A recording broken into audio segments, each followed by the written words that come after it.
quand les parents m'ont dit qu'ils allaient acquérir ce domaine en Provence, j'ai pas tout de suite pensé à venir ici. Et puis après, quand je suis venue, j'ai vu les vignes, je me suis dit que c'était quand même un environnement assez exceptionnel. Que c'était peut-être le moment pour moi de prendre ce nouveau challenge. Donc j'en ai discuté avec mon père et on s'est dit que ça pourrait devenir un beau projet familial.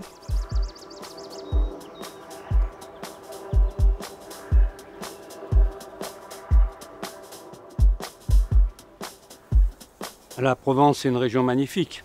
Il y a d'abord bien entendu son climat, il y a ses terroirs, il y a son architecture, il y a sa culture, il y a son histoire. Et donc on a eu la bonne surprise de découvrir ce domaine situé sur la commune de Rognes. On est tombé immédiatement amoureux de ce domaine par son environnement, son écosystème, la qualité des bâtiments, les terrasses qui surplombent les vignes.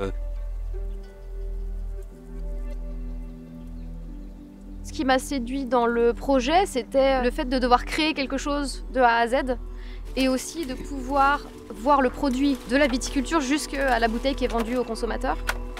Et ça, je trouvais ça très intéressant parce qu'il y avait vraiment tout à construire.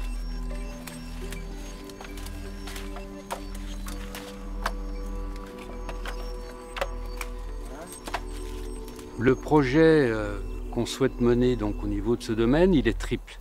C'est tout d'abord avoir donc, une maison familiale. Le deuxième projet, c'était le domaine viticole. Et le dernier projet, je suis un passionné d'art contemporain et j'ai toujours souhaité pouvoir faire partager cette passion. Et donc, on a restructuré les anciens chais qui font à peu près 300 mètres carrés. Et on a donc ouvert en janvier 2021 un centre d'art contemporain. Ce petit lieu, tout compte fait, on dispose de 3 types de sols différents. Donc il y a une partie du terroir qui est en calcaire, une autre partie qui est en argilo-calcaire et enfin une partie qui est en limoneux. Et c'est sur ces terrains limoneux qu'on va notamment avoir tous nos cépages qui permettent de faire le blanc avec toute la fraîcheur que peut apporter ce type de terroir. Ici, sur les différents types de vins, sur les blancs, on va plutôt être sur des notes fruitées, les rosés aussi. On peut aller sur des notes de litchi, sur des notes de pamplemousse. Après, on va sur les rouges, aller plus sur du fruit rouge, du fruit noir. Et des choses assez agréables qui vont bien aussi se marier avec la barrique, notamment sur notre QVB, pour apporter ces notes vanillées qui sont très agréables sur notre rouge. La particularité, c'est qu'on va passer 2 fois pour les vendanges à la main. On va passer une première fois pour récupérer les premières grappes qu'on va mettre dans le rosé.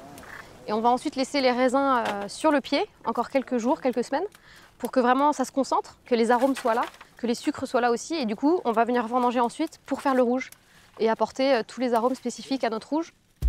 Au lieu d'aller vers des manières innovantes, on a fait un peu l'inverse, en allant vers des manières traditionnelles, avec les vendanges à la main, avec le labour au cheval. Tout ça fait qu'on a essayé de combiner cette tradition de la viticulture tout en étant assez moderne, parce qu'on a des packagings qui sont modernes, on a un lieu de vente qui est assez moderne, on a le centre d'art qui est sur l'art contemporain, donc c'est vraiment mêler cette tradition et cette modernité dans tout ce qu'on fait.